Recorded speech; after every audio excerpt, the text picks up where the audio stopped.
Hello students, last lecture में हमने modified distribution method discuss किया था।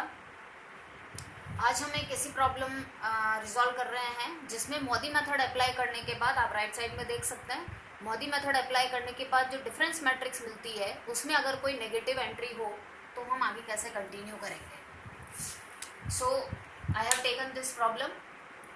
इस प्रॉब्लम में वेयर हाउसेज हैं, इधर आपकी रिक्वायरमेंट है वेयर हाउसेज की और इधर आपका फैक्ट्री की कैपेसिटी है।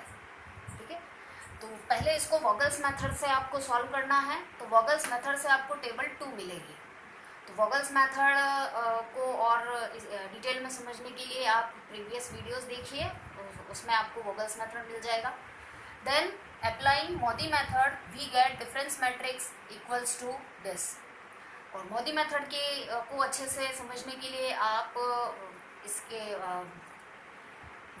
इस वीडियो के साथ जो लिंक दे रखा है उस पर क्लिक करिए तो आपको मोदी मेथड मिल जाएगा। तो इस प्रॉब्लम में हमने मोदी मेथड अप्लाई किया तो हमको ये डिफरेंस मैट्रिक्स मिली है। Now in this difference matrix आपको दिख रहा है ये नेगेटिव एंट्री है। नेगेटिव एंट्री क्या शो करती है? नेगेटिव एंट्री ये शो करती है कि आपको ये जो कॉस्ट मिली थी वोगल्स मेथड से 779, that is not minimum transportation cost. इसका मीनिंग ये हुआ कि हम अगर इन यूनिट्स को रीअलोकेट करें, यानी जो हमारी जो रिक्वायरमेंट है, इस रिक्वायरमेंट को हमने इस तरह से अभी रीअलोकेट किया, इसको अलोकेट किया है। अगर हम इस तरह से इसको रीअलोकेट कर पाए कि ये कॉस्ट और कम हो जाए, तब हम ये कहेंगे कि that is the optimal solution. तो ये हमें मोदी मेथड से पता लगा है कि हमारी ये जो कॉस्ट है वो मिनिमम नहीं है। तो हम मिनिमम कॉस्ट लाने के लिए अब क्या करना पड़ेगा, ये जो हमारी रिक्वायरमेंट थी इनको हमें रीअलोकेट करना पड़ेगा। सो फॉर रीअलोकेशन, अब हम रीअलोकेशन सीख रहे हैं।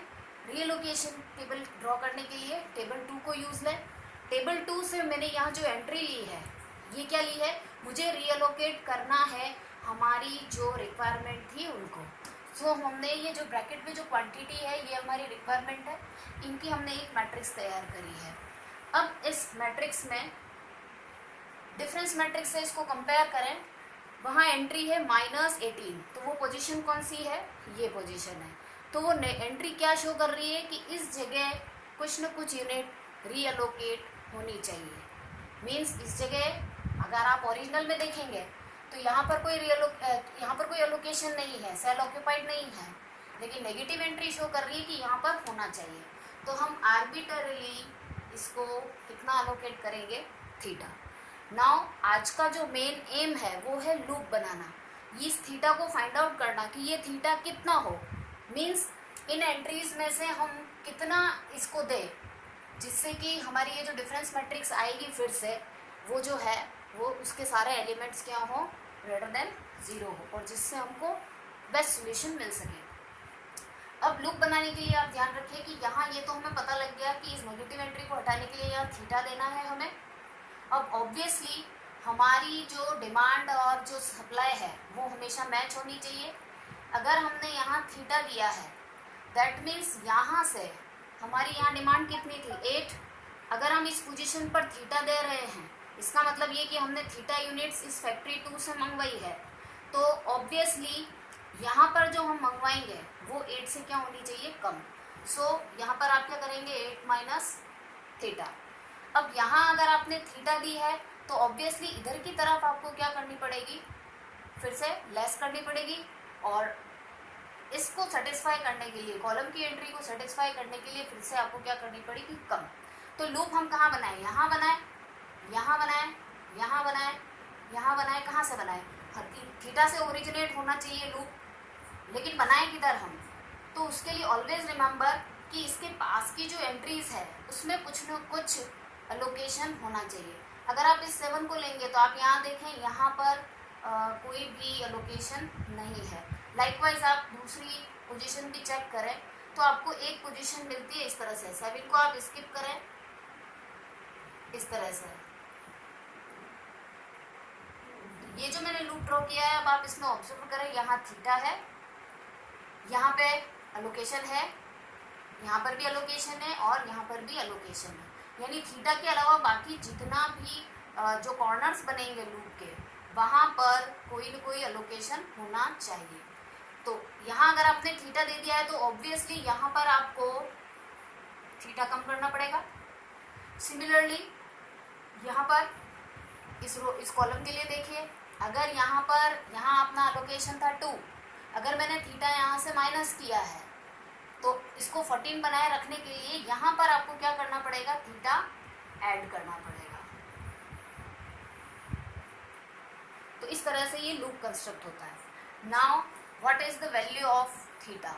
नेक्स्ट हमारा एम ये है, इसके लिए फार्मूला है हमारा मिनिमम ऑफ, ये डायगोनल एलिमेंट लेने हैं दोनों, 2 minus theta comma 8 minus theta. इनमें से आपको क्या लेना है, मिनिमम वैल्यू लेना है। तो जो हम थीटा लेते हैं वो थीटा मिनिमम वैल्यू होती है। तो यहाँ आपको जो मिनिमम वैल्यू मिलेगी वो होगी 2 माइनस थीटा। अच्छा, इसको हम इक्वल टू क्या करेंगे, 0। So minimum value is 2 minus theta which is equal to 0। That means theta equal to कितना मिल गया आपको, 2। तो इसका मतलब मीनिंग क्या हुआ कि आपको यहाँ पर 2 वैल्यू असाइन करनी है। अगर आप टेबल 2 देखेंगे तो यहाँ कोई एंट्री नहीं है, तो एंट्री क्या होगी, यहाँ से ये जो 2 यूनिट है वो 2 यूनिट कहाँ चली जाएगी, इसके पास। तो ऑब्वियसली अगर यहाँ से यहाँ गई है तो यहाँ 0 होनी चाहिए। तो आप यहाँ देखें, हमने यहाँ लेस करी है तो 2 माइनस 2 करेंगे तो एंट्री क्या आ जाएगी, 0। तो अब हमारा जो टेबल ड्रॉ होगी नेक्स्ट,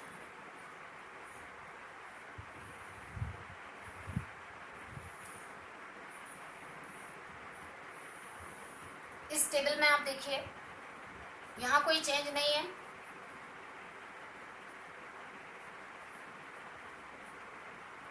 डॉट। अब देखिए यहाँ चेंज आएगा, यहाँ नेगेटिव 18 था और रीअलोकेशन टेबल से थीटा की वैल्यू 2, यानी यहाँ पर आपको कितनी वैल्यू मिल रही है, कितनी यूनिट्स मिल रही है, 2।